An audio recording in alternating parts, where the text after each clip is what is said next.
Yes, yes, yes. Okay, good. There we go. That's better. Okay. Sorry, I tend to, when I'm just kind of trash talking up here at the front, I don't know that you guys need that, but you do need this. All right. Hi, yeah, coming back. Those of you who are seated in the far back, if there's a reason why you might need to go before the end, that's fine. But otherwise, this panel is about overcoming whatever is keeping you in the back. If you're feeling a little shy and uncomfortable, we're going to make ourselves a little uncomfortable just by being here, but it's okay because we'll get over it. So, come forward. Come on. So for those of you who, first of all, who saw this panel last year? Okay, excellent. I will warn you, some of these slides are going to look very familiar. But that's because I feel like it never hurts to go over things that are basic, no matter how solid you are or how much you've studied it before. It never hurts to, you can always get better. And so please be patient with that. If there are new things, I promise there are new things. So, overcoming shyness. Yes, that is an Earthbound reference. Who likes Earthbound? Yes, oh man, okay, good. Did you guys come here specifically because it was an Earthbound reference? Okay, good, there's a couple of, yes, very nice. So, yeah, go ahead and keep on coming back, those of you who, is this thing, like, is it jiggling? Am I doing all right? Yeah. Okay, good. I can never tell. Okay, so I was going to have something from Undertale. Oh, can you hear that? Is it crackling? Oh, jeez, okay.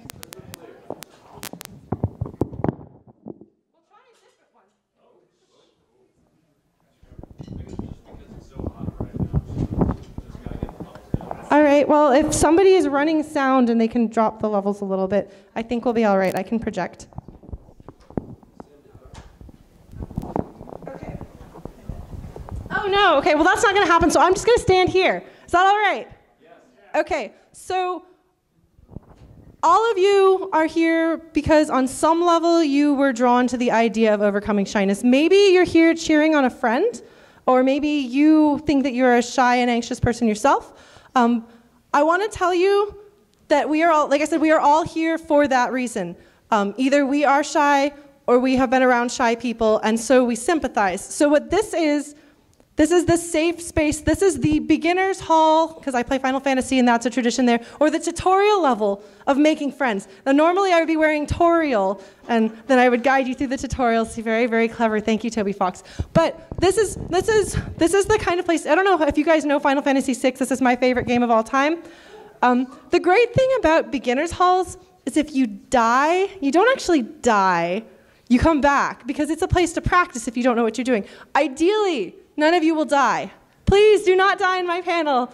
I don't have any life spells. But the idea is generally the same.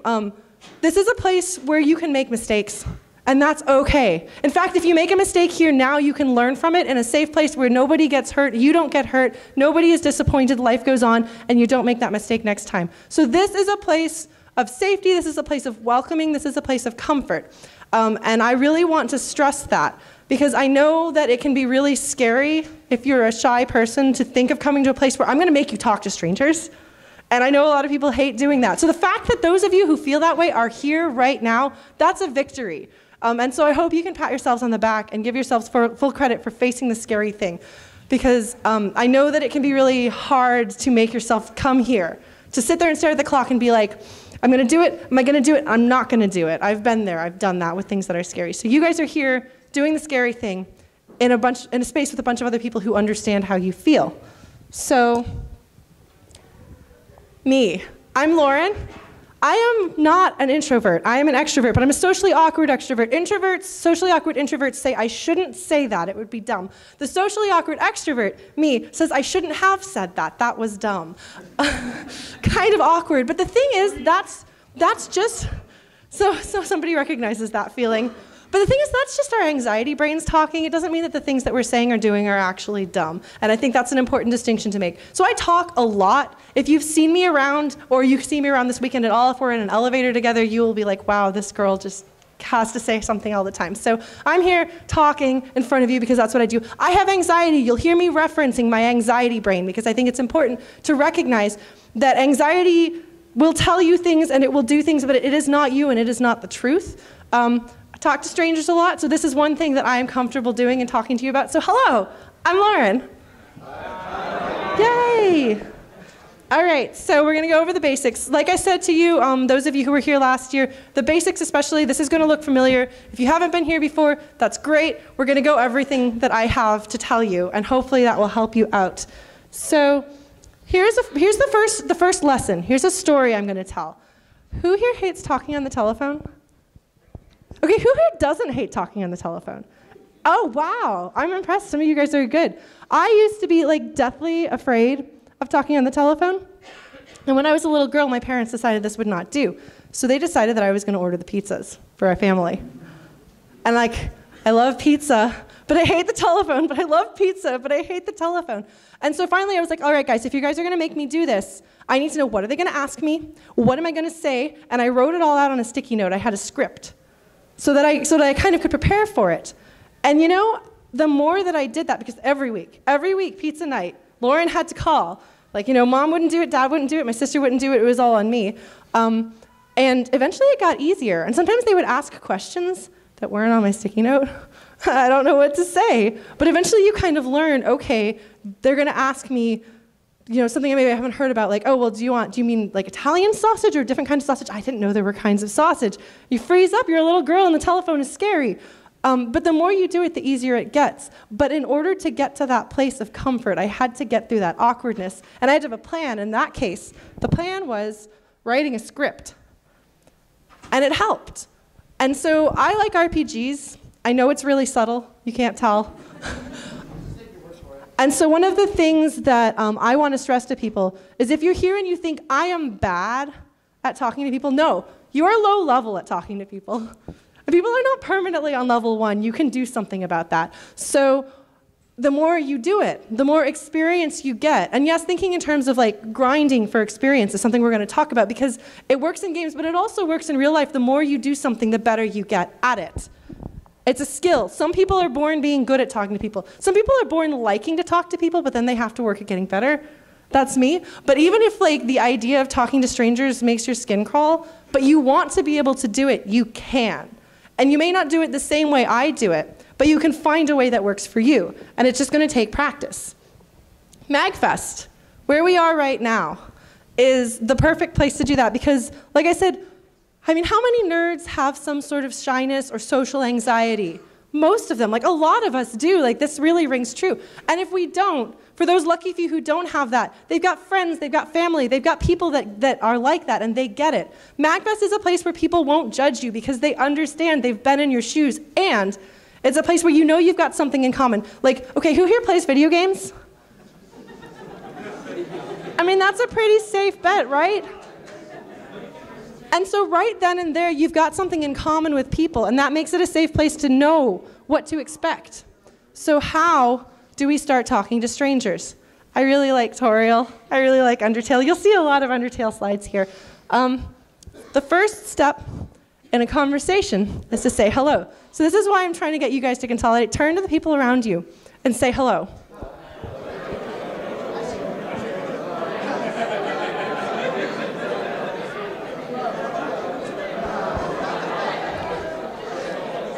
So, I'm going to quiet you down now.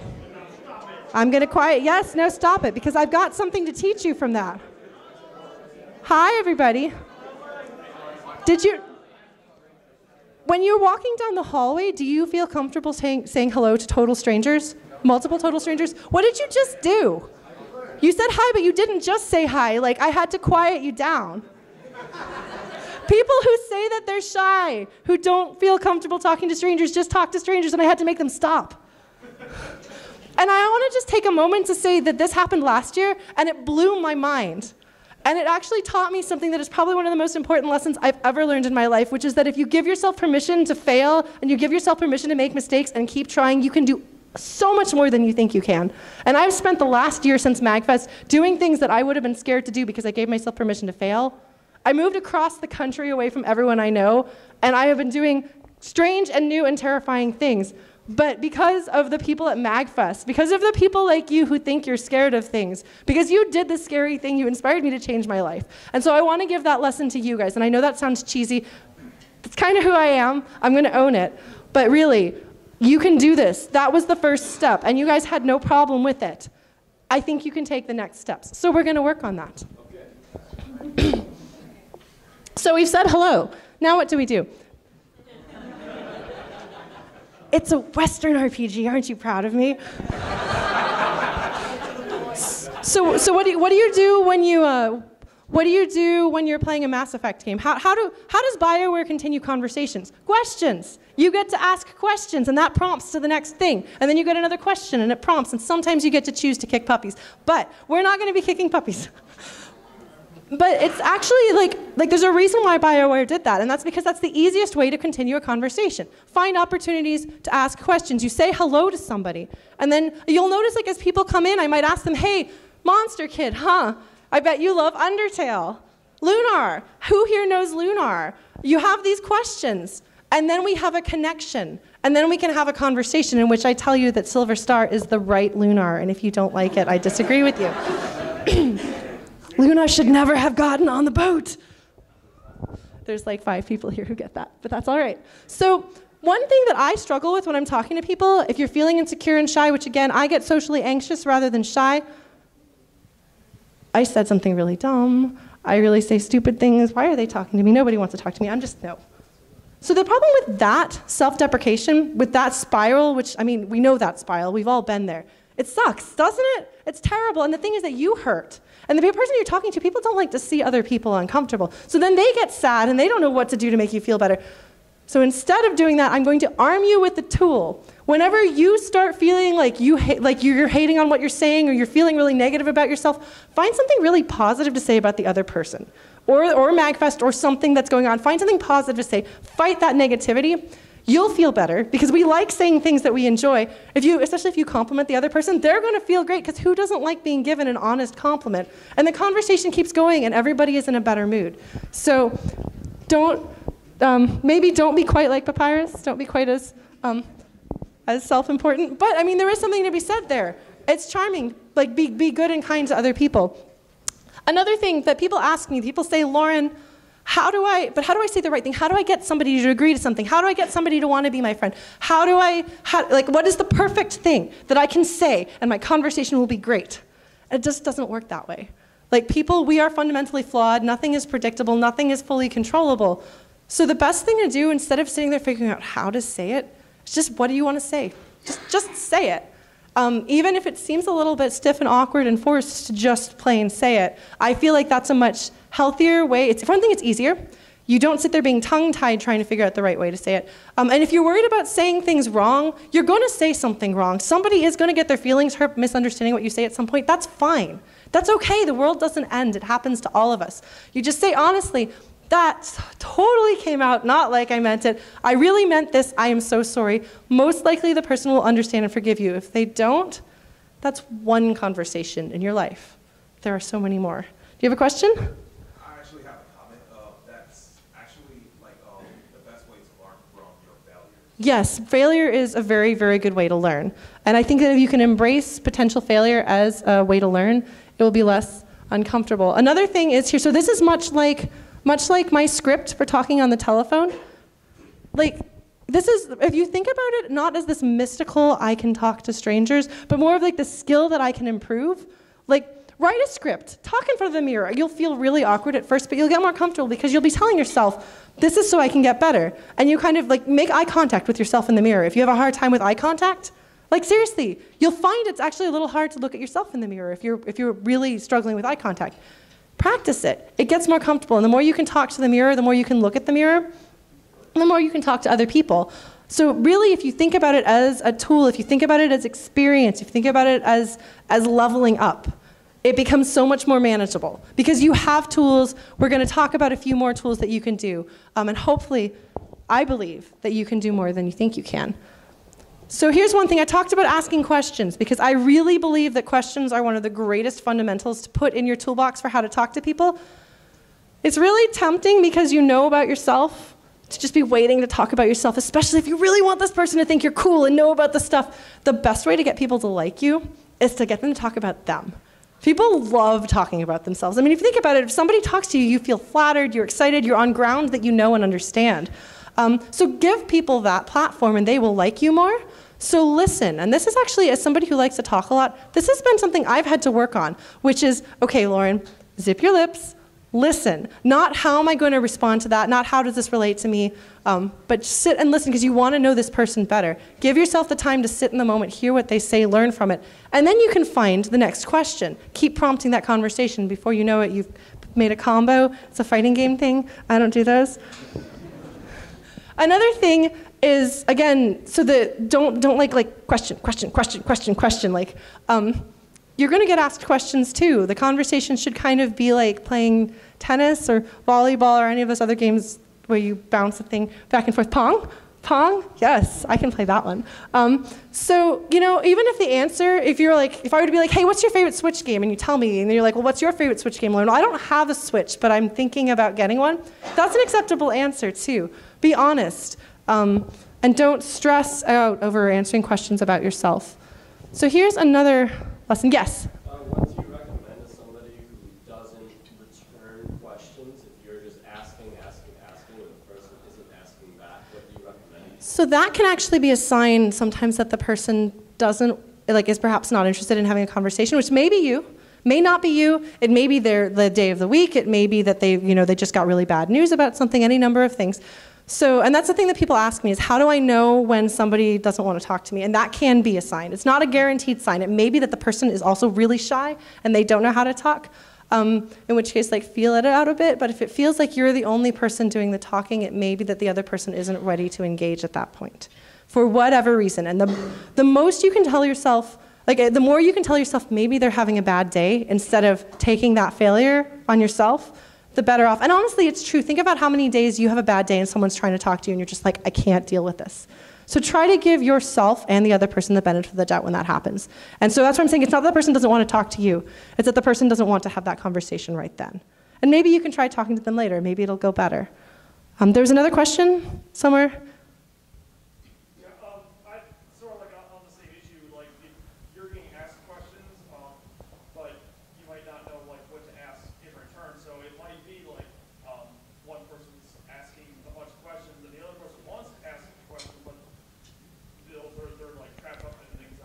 Yeah, well, so the question is if the other person wants to talk to you but they don't know what to say, or if you are the other person. So if the other person wants to talk to you but they don't seem to know what to say, you can ask them. So what do you like to do? What do you like to talk about? Kind of find safe ground for them, because it may be that somebody is talking to me about fighting games. And they're really excited about it, but I don't have much to say because I don't do that. Making that transition to find that safe ground will make them more comfortable. And if it's something you don't know, well, then you can learn about it. And if somebody is asking you questions, if somebody's asking me about fighting games, I can be like, I don't really know this. Let me put it on some sort of safe ground. Let's see if we can find a middle ground that we have in common where we're both comfortable talking. Does that answer your question? Okay. And so this is something that we were kind of going over early. So rejection it hurts. And whether you're being rejected in a conversation, being rejected by a potential friend, being rejected by an existing friend, or being rejected by a potential romantic partner, it's terrible. It's not fun. Nobody likes it. But the thing is, life goes on, and there are so many more people, so many more conversations, so many more opportunities, and so many reasons why that person might have said no or not been interested that say nothing about the quality of you as a person. And the more you talk to people, the less each individual conversation will hurt or be basically, when you have more conversations and more people you interact with, one little dot is like a speck on your radar instead of being the soul-crushing experience. So it's part of why I'm encouraging you. Talk to people more, have more conversations, and not only will you get the experience, but also the ones that don't work, oh well, that was one time. You can let it go more easily, which is hard. I get it. The anxiety brain is going to tell you, no, you did this wrong and everything is terrible. That's just the anxiety brain. There's a question over there?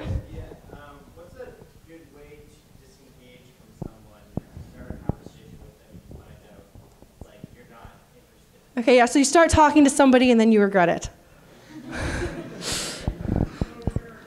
It's generally good, I think, to have a stock bunch of excuses, even if it's just I did not remember that I left my stove on. That is not very convincing. But really, there's a reason why there is that old joke in our culture about that. And it is because it there's a convenient, polite way of just saying, I can't talk to you. It's not my fault and it's not your fault. There's something beyond my control. Blame that thing. Goodbye. And so have an excuse. And you can even be like, it's been lovely talking to you, but I really have to go. And so that kind of softens the blow a bit. But I do think it's hard because you don't want to hurt the other people's feelings. So trying to be kind about it is good. But if you're prepared to say, like at MAGFest especially, there's so many things to do. It's very easy to say, there's a concert. I think I was going to meet my friend. I think I saw a friend over there that I need to go. It's hard. It's not perfect. There are going to be people you might hurt their feelings, but it's all right if you try to be kind about it. You're doing as much as you can. So, does that answer that question? Yeah. Okay. And again, like I'm not a perfect expert. I'm just a person who does a lot of talking. So ending conversations. So ending conversations that you don't want to have is its own sort of trickery. Ending conversations that you do want to have is still really hard. So I feel like talking is kind of like a skill tree. And so there's different skills on it. Ending conversations is one of my weaknesses. I'm working on it. I've been working on it for a while. And so for me, the easiest thing is to say straight up, I'm really bad at ending conversations, but I've got to go. It's been lovely talking to you. Maybe I'll catch you later. If you want to open up that invitation and say, I'd like to talk to you some more, if you have to go, you can say that directly. Again, like I said, I think the best thing you can do is have that open honesty. Don't worry about the best way to say it. Say it the way you mean it. Say it from the heart. Say it the honest, simple way. So if you don't want to be as direct and say I'm bad at ending conversations, like come up with something that's, just tell them why you have to go. Thank them. Say thanks. It's been really nice talking to you. I've enjoyed this. You end on a positive note. So I wish I could give you more specifics on how to be excellent at that, but I need to level up on it myself. I do think I am better than I used to be, and that is kind of the goal here. So here, how do you know if someone isn't comfortable and you should let the question go? This is another point that I was asked. Some of you, I think, may have seen I had a Facebook post about this, asking people for suggestions, and these are some of the questions that I got asked. So some of it is, yes, if you're asking a question, and a question, and a question, and the person isn't engaging for whatever reason, they may not want to engage. If somebody is not making eye contact with you, kind of feel it out and see, because it may be that they just don't like eye contact, but they're fine. If they're looking at their phone or getting engaged with something else, they're looking for an excuse to get away, and that's okay. It's not you. It may not be you. It may just be that this conversation right now, for whatever reason, they don't want to be in. And try your hardest to believe that, because it's probably true. It's probably not that they're like, I hate this person forever, which is what anxiety brain tells me. These people hate me. Nobody likes anything I said goodbye. That's anxiety brain. You don't listen to it. So try to give yourself, again, the benefit of the doubt and do that. But what? Just wanted to add to that from the other side. If you're doing something that is a common sign of, not like you're looking at your phone, but you want the other person to understand, no, I really am paying attention to you. You see if you can involve them in it, like, hey, well, see, or whatever, so that they know so, that you're not trying to pull out. So yeah, so he's saying, like, be careful you're not sending the signal you're not interested if you are interested. And like for me, if that's the case, if you're like, I love talking to you, but I've got, I'm trying to coordinate something with some friends, just tell them straight up and then they know. Because especially here where we are practicing, like, they might be like, okay, I'm trying to remember, this is the body language. That means I don't want to talk to this person. So try to make it clear. Again, this is the place where we can be honest and we can be direct. What is it? How would you recommend a safe practice to incorporate? Like, let's say, for instance, you are trying to make plans or whatever, and you meet somebody that seems compatible with you, and you say, oh, like, I am trying to manage a lot of things. How could I safely incorporate another person? Because I'd like to see them more than just a simple meeting here. So wanting to work somebody into your social circle and to see more of them. I've really enjoyed hanging out with you a bunch. Can I hang out with you more? Like, that directness can be really good. I would, if you want to bring like one person into a group of other people, I would definitely have it be a situation that's not a commitment. Like, don't introduce your new friend to your friends in a weekly D&D game.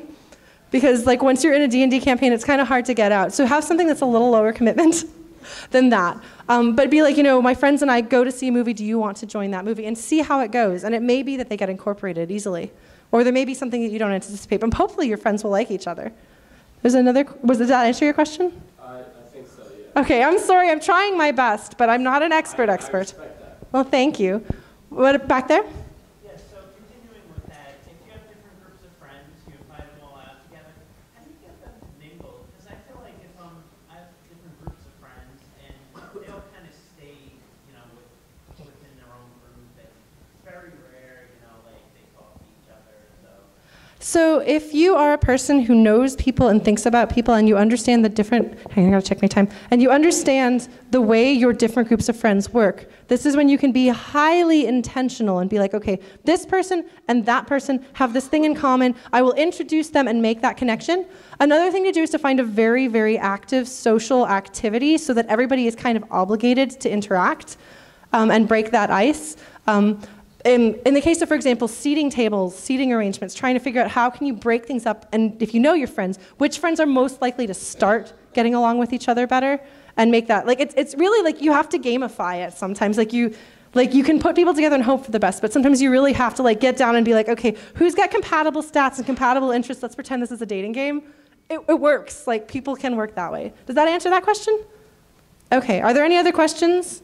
Yes. Is there like a social media platform that people who are experiencing similar problems to myself and other people in this room that we could really unify and maybe kind of gather from there? If you want to talk to people at MAGFest about being a little bit insecure and shy, I'm going to give you something at the end of this panel that will hopefully help you find people like that.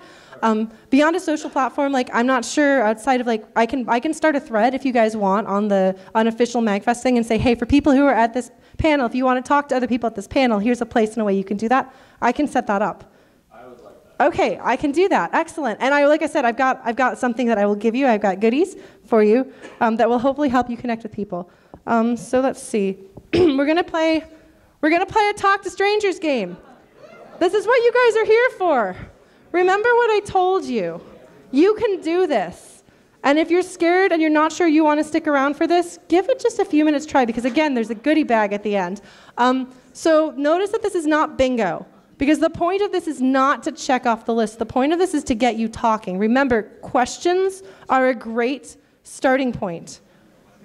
So you go up, you talk to a stranger, you say, hey, do you make music? You have the first question you need. And then from there, you can find other opportunities. Well, what kind of music do you play? How long have you played? What instruments did you have here at MAGFest? Have you done jam space?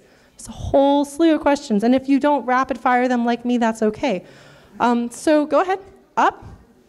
Up. I'm going to give you guys maybe 15 minutes. See if you can find people who do these 6 things. All right, friends. You guys are doing great. See, I don't know how many of you thought that I would have to tell you to stop talking to strangers twice in one day, but you did it. So like, can you guys, I know this is the cheesiest thing in the world, but again, cheese is kind of a thing I like. So go ahead, give yourselves an applause, like a round of applause. You did it. That's awesome. Whether you caught everybody or not, you did it. And you had conversations. And it sounded like some of you guys were having fun and maybe making friends. So the thing is, what you just did here, yes, you're in a safe space here, but you can also do this at home. There are some low-level grinding conversations where things are predictable and safe. You can talk to the checkout grocery people about how their day has been. You can talk about the weather with people. You can do things like that. And every little conversation you have like that, it may not seem significant at the time, but you're doing the thing that's scary, which is talking to strangers. And the more you do that, the more confident you get, and the better you get. Because again, I think you're capable of doing a lot more than you think, as long as you give yourself permission. So I love this. I love this. Some of you guys are still talking. I like that. So yeah, no, this is wonderful. I'm still talking, just for those of you who want to hear. But if you want to have conversations with people, I will not say no. So people are like, what do I talk to non-nerds about? Well, you do things that aren't video games. Presumably you eat food, you walk around outside, you see pretty things. Maybe you have thoughts about current events or the weather. Lots of thoughts about the weather right now. Lots of thoughts about the weather. So you can also find things that you want to know about the other person. Presumably you're talking to them for a reason. So, well, what is it that you like to do? I really like to play video games, but you have some other hobby out there that I know nothing about. But I like to hear people talk about things that they love. So you can ask people, what do you love? Tell me about it. You learn more things about them. You learn more things about the world, and you make them happy. Because again, people love talking about themselves. They love, and not in a vain way. Like really, people enjoy feeling valued. And so when you ask someone to talk about themselves, you're saying, I care about you. I care about what you have to say. I care about your life and your opinions. And that feels good. So you're giving people the opportunity to do that. I think it's also just kind of Like, Yeah. this is something that we can connect on. Yeah, no, it feels good to feel like on their end to feel that they're connecting with you, just as it feels good for you to connect with them. So going from acquaintances to friends, I think we had this question earlier, which I think is best to try group activities, low stress activities. I like you, I think you're cool, I'm not hitting on you, I'm not trying to date you. Best thing to do is just come straight out and say that, by the way, if you're worried about it. Go ahead and put that out on the table, because that can be an awkward thing.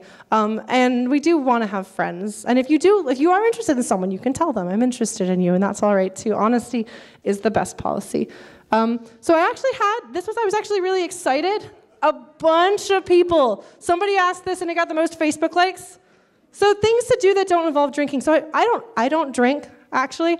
So I had to think about, okay, what is it that why do people drink at activities? And it's because usually, some of it is because people really like the taste of, I know so many beer snobs. So they love to drink for that sort of reason. But part of it is also you're like, it is hard and scary to talk to people. But if I'm a little bit drunk, then I don't get as scared, which is part of what this is all about, making you be a little less scared, doing that social lubrication through practicing and getting more experience levels, rather than a buff item, which I guess alcohol is in this context. So things you can do that don't involve drinking. If the problem is that you don't know what to talk about with people, whether it's your friends or strangers, most of these activities are ways to get involved with other people and have a thing to talk about. Again, a predictable conversation. So you're playing games, you're doing Rock Band, you're doing DDR, you have an activity, and then you can talk about the activity. You can go out into the wild, do physical activity that's not a video game. I know this is scary, I'm not good at that. MST3K night, even MST3K sometimes isn't funny. Some of their jokes don't work for everybody. So if you say a joke and it doesn't work, somebody else is going to have another joke and that'll work. And it's great. People love laughing together. So there are all these different things. You can cook together. You can go out for coffee instead of a drink. I don't know if caffeine has similar effects for some people, but these are all things, and then you'll notice there is that trend of all of these things are something that you can use as the social lubrication. I don't know what to say to this person. There's a thing. I can talk about the thing. And so if you're uncomfortable with the thought of being in a group environment and you don't know what to do, and I can give more suggestions. These are just some. I can even share these notes if you want to know, but that kind of activity is my suggestion. Another thing somebody asked about, this is kind of my favorite thing in the world, which is in a world in which everybody else is snarky and mean, dare to be kind. And so keep that in mind. And if you've liked this panel at all and you in any way want to give it back to me, keep this in mind when you interact with other people. That's all I want. So the final thing, tag yourself. I'm Mother Undertale. So I've got these little cool keychains up here, color-coded. So this is something that you can take with you and put on your badge. And so for the rest of the weekend, if you see somebody with any of these colors on their badge, any of these little things, you know this person wants to level up, they want to practice, they want to experience. They are a low-level person you can party up with. So you can go and take that feeling that you just had when you were talking and I had to tell you to stop and you were having a good time. Take that feeling of confidence and safety, I can do this because I am allowed to make mistakes with this person. These are your people. Like those of us, look at us around this room. We are here together doing this together, and by being here, we're part of the shared thing. So you can also know, and I can share this, I can post this on Facebook, that these people have something in common with you. If you all have the same color, you probably all like the same thing. If you don't like that thing, but you think it's interesting to talk about it, if you're like, man, you love Sega, I was on the Nintendo side of things. You can have those prepared conversations so you sit there and you see that person, you can plan what you want to say to them. So I want you guys to all come up here as soon as I say go and pick which one of these, ideally one that applies most to you. And then wear it on your badge if you want to talk to people. And for the rest of the weekend, my hope is that you'll be able to reconnect with people from this panel. 10 minutes left, so we're doing a pretty good job because I want you guys to have some time to kind of mingle afterwards. But I'm hoping that you'll be able to find each other and have these conversations. So if you want to go ahead and come on up and take which ones, for anyone who's having a hard time reading that, we have red, which is Earthbound and Undertale. We have orange, which is for PC gaming because of the orange box. Yellow, which is Pokemon because Pikachu. There's a light neon green if you're really into super retro games. I feel like it's kind of almost Tron, except green instead of blue. There's dark green, which is Link's color, so obviously that's Zelda. Blue, which is Sega or Sonic. Purple, which is for JRPGs, because I grew up with Final Fantasy VI and Chrono Trigger, which are very purple games. Black, if you play Dark Souls, which I'm playing for the first time. Oh my god, I just did the Painted World, holy cow. And if you're none of the above, go ahead and grab white. That's a way of saying, like, you may not be able to easily tell this about me, but I am in the panel, and I want to talk to you. And this time, people have to ask you, so what color would you have wanted? So